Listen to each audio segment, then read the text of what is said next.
Republicans need a new campaign villain, and Elizabeth Warren is looking increasingly like their choice.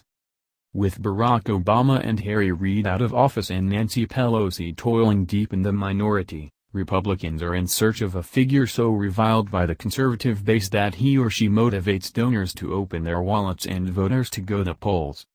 Party strategists believe the liberal Massachusetts senator's brand of politics is a serious turnoff to voters outside the coasts, and will be a liability for at least 5 Democrats up for re-election in states President Donald Trump easily won. So Republicans are already making plans to raise her profile, in the worst way possible, ahead of the 2018 midterms. Warren is getting top billing in news releases by the National Republican Senatorial Committee and the Senate Leadership Fund, a prominent Republican super PAC with ties to Majority Leader Mitch McConnell, ARCI. The NRSC is launching a new round of digital ads on Wednesday dinging incumbent Democrats for voting with Warren, officials said. And it's just a matter of time before she's featured prominently in TV ads, too. Elizabeth Warren is the face of the Democratic Party, said National Republican Senatorial Committee Chairman Cory Gardner, Colorado. She's extremely popular with their base, and that's why she's leading them right now. That's why Democrats are voting 100% of the time with Elizabeth Warren. Republicans have long tried to personalize off-year election cycles, driving a wedge between vulnerable incumbents and their lightning rod leaders. In 2010, the GOP spent $75 million on advertisements featuring then House Speaker Pelosi. To a lesser degree they tried it again in 2014 with Reid, the Democratic Senate leader, who was often featured with Obama. Both GOP-wave elections were cast as referendums on Obama. There are fewer targets now with Donald Trump in the White House and Republicans in control of both chambers of Congress. Schumer has relatively low name ID and a reputation as a dealmaker, not a partisan warrior. So Warren it is. Her liberal profile makes for an inviting contrast to the image of moderation that swing state Democrats will be aiming to project in a host of conservative-leaning states next year, Republicans say. And to the extent they can knock Warren down a few pegs, it would diminish an early Democratic frontrunner for president in 2020. In interviews, Democratic senators said they're prepared for millions in ads linking them to Warren, whose office declined to comment for this story. To suggest that we're Elizabeth Warren is ridiculous, especially when you look at voting records and where we've been, said Senator Heidi Heitkamp, DND. They need a boogeyman, and they're trying to turn Elizabeth into a boogeyman. And I think maybe what they should worry about more is actually doing America's work.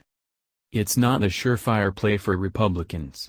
Warren electrifies the Democratic base more than perhaps any other senator and is frequently used in Democratic senatorial campaign committee literature to raise money or build fundraising lists. Her favorability rating is slightly above water, better than Schumer's and Pelosi's, though worse than Bernie Sanders. If the strategy backfires, it could boost Warren's White House prospects. Warren has emerged as among the Democratic Party's most outspoken opposition figures to Trump. Earlier this month, she was silenced by McConnell after reading a 1986 letter from Coretta Scott King that criticized then-Senator Jeff Sessions, Trump's nominee for Attorney General. Although Sessions was confirmed, the episode generated a wave of attention for Warren that few, if any, other Democrats could match. But according to Republicans, her popularity simply doesn't extend to the states where the midterms will be won or lost, places like North Dakota, West Virginia, Missouri, Indiana, and Montana. In the states that Trump won that Democrats are running in, I can't imagine that she helps them. I think she hurts them, said Senate Majority Whip John Cornyn, Republican Texas, a former chairman of the NRSC. The first election after a new president is sworn in typically gives the minority party a major opportunity to wrest back some control of Washington. But there are nearly a dozen Democratic senators up for re-election next year in competitive states, and only 2 Republicans. The GOP controls 52 seats, so even if there's a backlash against Trump, there's little chance Democrats will take back the Senate. The new NRSC ads focus on the 10 Democrats on the ballot in states Trump carried, dinging them for voting with Warren. They say West Virginia Senator Joe Manchin voted with her 78% of the time and Ohio Senator Sherrod Brown did so 97% of the time. It's not clear how much money is behind them, though officials said they will appear on Facebook feeds in those competitive states. Schumer said flatly of the GOP strategy, "It's not going to work." And moderate Democrats argue that it's a stretch, at best, to accuse them of being Warren clones. "She has her own brand. And I think I have my own brand in my own state, so it really doesn't hurt me," said Manchin. They've tried the guilty by association with Obama. Senator Steve Daines, Republican Montana, who initiated the effort to sideline Warren during the Sessions debate, said the Massachusetts senator's ascendance helps the GOP.